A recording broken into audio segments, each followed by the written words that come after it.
Hi, Paul Sackis, Good News Planet, speaking to Dr. Len Friedland. Hi, Doctor. Good morning. Hi, good morning. You're a practicing physician, vaccine researcher, and vice president, and director of scientific affairs and public health vaccines at GSK. And that's a big company, and a great company, and a very socially minded one. We're going to talk today. We got some good music going on in the background there.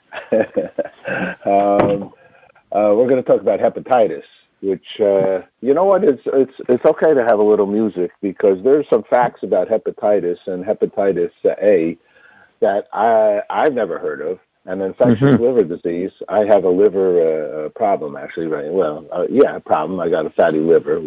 Maybe I'm going to ask a question about that. Current outbreak. Understand your risk for hepatitis A and infectious liver disease. It's saying things here that how you can get this contaminated food and drink. You can possibly even infect others. Why it's important, especially now with pandemic.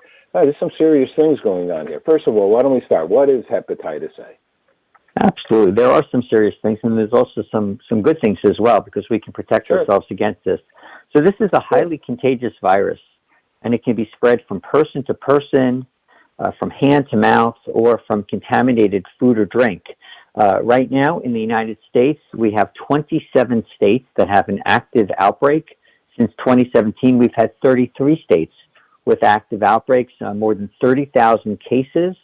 About 60% of people who get hepatitis A end up in the hospital. We've had more than 300 deaths from this highly contagious virus. But the good news is that we have vaccines that are safe and effective that can help protect ourselves. All right. So now let's talk about the actual the virus itself. Hepatitis. What does that word mean? Hepatitis. Hepatitis is a word that from the Latin. The hep is the liver. So itis means inflammation. So this is inflammation of the liver. And the hepatitis virus, in this case, hepatitis A, but there are other hepatitis. There are hepatitis B, hepatitis C, etc.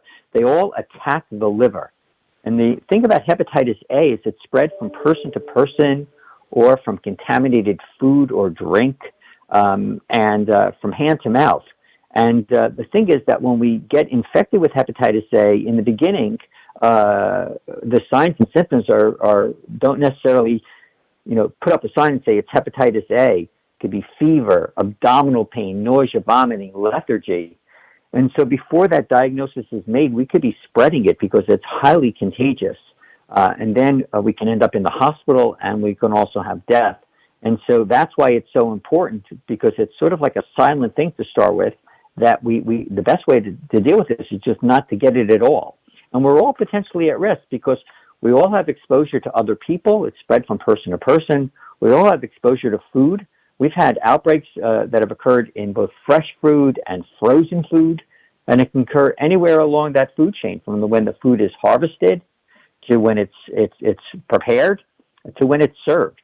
And so that's why we're all potentially at risk, because this is a microscopic virus. We can't see it, but it's on people's hands, and it gets spread from person to person. But again, the good news is that we have vaccines. They're safe, they're effective, and they're also recommended by the CDC for children and also for any adult who wants to be vaccinated. Okay. So it's food. Is it food that is the main? Let's start with how we get it. Right. It's a bad apple. It's a bad piece of chicken. It's a raw. You eat a raw piece of chicken. What is it? Right.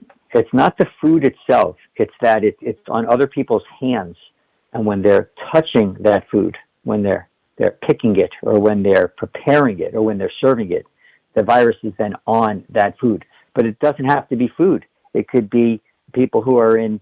We've had outbreaks in homeless shelters, for example, where sanitation is not the greatest. We've had outbreaks among drug users, where the virus can be on their hands as they're sharing needles or sharing other things.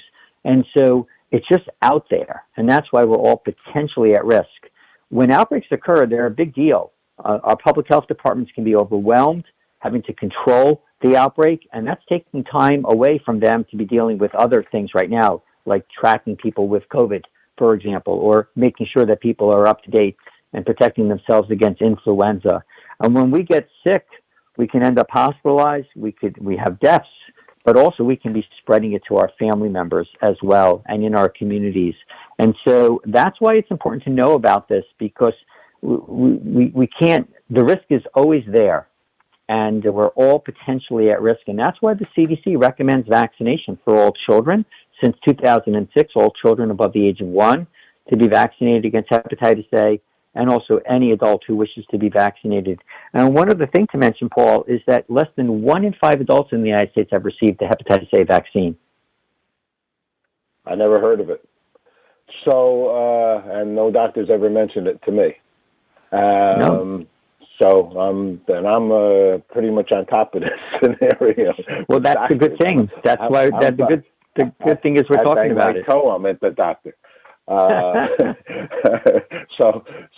I'm sorry, Doc, but I got to drill down just a little bit more. I'm going to pick apples today, for example. Okay, all right. Right. So this bacteria, I mean, we're all confused enough with COVID. So what did I touch that gives me the virus on my hand? What did I touch? What did I touch to get it? Well, it's not necessarily you touching things; it's other people touching things, and then they leave the virus behind. What did they? What did they touch? How do you get it? How do they get it? Right. It's in the environment. It's spread from hand to mouth, and so it's in our environment, and it could be on somebody's hand.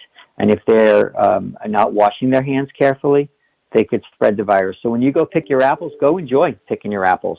It's beautiful. Hopefully it's beautiful out. It's beautiful where I am today. Go outside, get the fresh air, wash your hands. That's what we should be doing. So, for example, if a person doesn't wash their hands properly, I guess I never really thought, heck, I just said, no, you're supposed to wash your hands after you go to the bathroom. So if they didn't wash their hands we'll talk real talk here. If they didn't wash their hands after they went to the bathroom, and they got some, and then they touched an apple. Disgusting thought, but the point is, it could be. Are they chicken, and they're making some chicken, and they didn't wash their hands after that, and then they touched something else? Are these spreadable things? I mean, we literally know what spreads it. In addition, once you got it on your hands, now you go to the apple picking. But because you had dirty hands, put it on the apple. Now you got the apple, and you're sunk. Well, Paul, what you're explaining is accurate. That this is the way that highly contagious virus is spread. In this case, hepatitis A is spread in that way. But the good news is that, number one, the risk is low, but also we can make it even lower, the risk even lower if we are exposed to contaminated food, for example, is through protecting ourselves, and that's through vaccination. And the good news, again, is that these vaccines are safe and effective. They're recommended. Any adult who wishes to be vaccinated can be vaccinated. Hepatitis A vaccines are covered by most insurance plans. And so that's why we want to talk about it. The other thing is that we want to keep ourselves as healthy as possible right now, because we want to avoid having to go to and be admitted to a hospital, where right now the hospitals are dealing with cases of influenza and COVID, for example. So anything we can do to keep ourselves healthy, and that's vaccination is an extremely powerful, effective tool to keep ourselves healthy and our communities healthy. And there are many vaccines that are recommended for adults against shingles, against pertussis, against, of course, influenza, against pneumonia, and also hepatitis A, and also hepatitis B.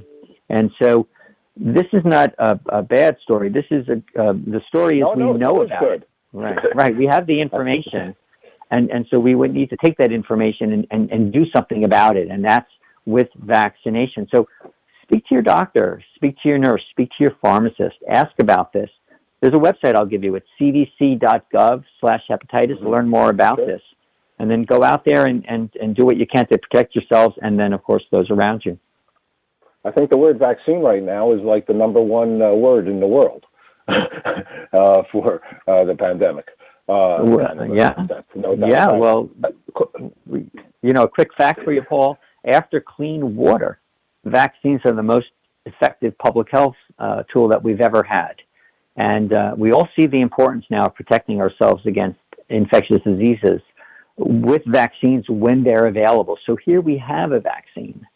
It's safe and highly effective and recommended and covered by most insurance plans. And we've had outbreaks in 27 states ongoing right now with hepatitis A. So the good news is we're talking about it. Do something about it. Go speak to your doctor, speak to your pharmacist, and go ahead and get yourself vaccinated. And while you're there, ask about the other vaccine-preventable diseases for people of your age, because we want to do everything we can right now to keep ourselves healthy. Good job, Doctor. Thank you very much for sharing this important information. I appreciate it, Dr. Friedland. Thank you, and have a great day. You as well. Bye-bye.